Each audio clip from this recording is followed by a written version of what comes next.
তিন নম্বর ছিল governance. Governance, অনেকে বলবেন যে দ্রব্যমূল্যের কথা বলছেন না আপনি। গভর্নেন্সের মধ্যে আমি সবকিছু নিয়ে আসছি। গভর্নেন্সের মধ্যে দ্রব্যমূল্য হবে, এই যে শ্রমিক অসন্তোষের ব্যাপার হবে, ঢাকার ট্রাফিক জ্যাম যে হচ্ছে খুব বেশি, এগুলো হবে। তাহলে এটা হলো গভর্নেন্স 3 নম্বর। 4 নম্বর হলো সংস্কার, 5 নম্বর হলো নির্বাচন। এই 5টা আমি মনে করি তাদের মূল দায়িত্ব ছিল। এখন আসেন আমরা একটু ব্যবচ্ছেদ করার চেষ্টা করি। প্রথম দায়িত্ব যেটা যেটা কি বলে, আহতদের চিকিৎসা এবং পুনর্বাসন, এটাতে এই সরকার দেরি করেছে, বিলম্ব করেছে। এবং আমি আপনাকে বলছি, বিএনপির নেতারা এটা বুঝতে পারছে কিনা আমি জানি না, তিনি যে মনোভাব দেখিয়েছেন সেটা ইয়াং জেনারেশনের মধ্যে বাংলাদেশের, আমি অন্যদের কথা বলতে পারবো না, ইয়াং জেনারেশনের মধ্যে ভারত এবং আওয়ামী লীগ প্রশ্নে এটা পপুলার পজিশন। সেই পপুলার পজিশন থেকে যদি বিএনপি সরে যায় তো তার দায় দায়িত্ব তো বিএনপিকেই নিতে হবে। বক্তৃতায় সেই ছাড়ও দেন নাই, তিনি ভারতের নামে উল্লেখ করেন নাই তার দীর্ঘ বক্তৃতায়। কাজেই তিনি একটা রাজনৈতিক পজিশন নিয়েছেন।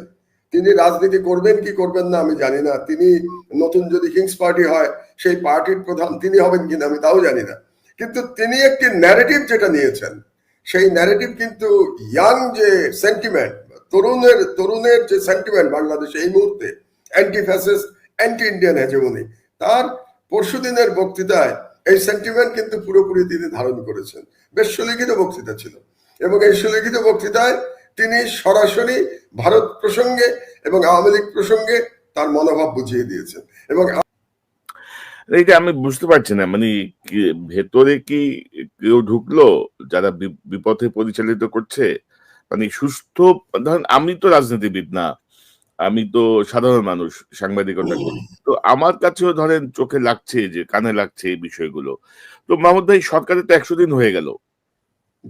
100 দিনের আপনি যদি একে মূল্যায়ন করেন, কি দাঁড়াবে সেই মূল্যায়ন?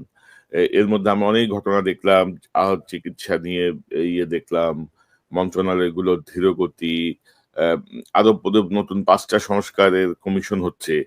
হ্যাঁ, তো সব মিলিয়ে আপনি 100 দিনকে কিভাবে মূল্যায়ন করেন? অনেক বিতর্কিত লোকও উপদেষ্টা পরিষদে ঢুকেছে, আরো ঢুকছে।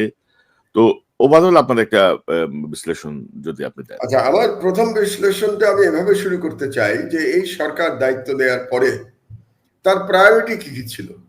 আমি যেটা একজন নাগরিক হিসেবে যেটা মনে করি, আমি মনে করি তার 5টা প্রায়োরিটি ছিল। 1 নম্বর ছিল আহতদের চিকিৎসা এবং তাদের পুনর্বাসন, এটা 1 নম্বর প্রায়োরিটি, তাদের দায়িত্ব হওয়া উচিত ছিল 1 নম্বর। 2 নম্বর ছিল যে পতিত ফ্যাসিস্ট সরকারের সকলকে গ্রেফতার করা এবং তাদেরকে বিচারের আওতায় আনা, এটা ছিল 2 নম্বর। এবং আরেকটি প্রশ্নে তিনি বেশ শক্ত অবস্থান দেখিয়েছেন, ভারত প্রশ্নে। তার পুরো বক্তৃতার মধ্যে সেই আগের মতো ভারত বন্দনা নাই, কিন্তু আগে যেটা আমরা শুনতে অভ্যস্ত। এমনকি বিএনপির নেতারাও ভারত প্রশ্নে যে ধরনের ছাড় দিয়ে থাকে, প্রফেসর ইউনূস কিন্তু তার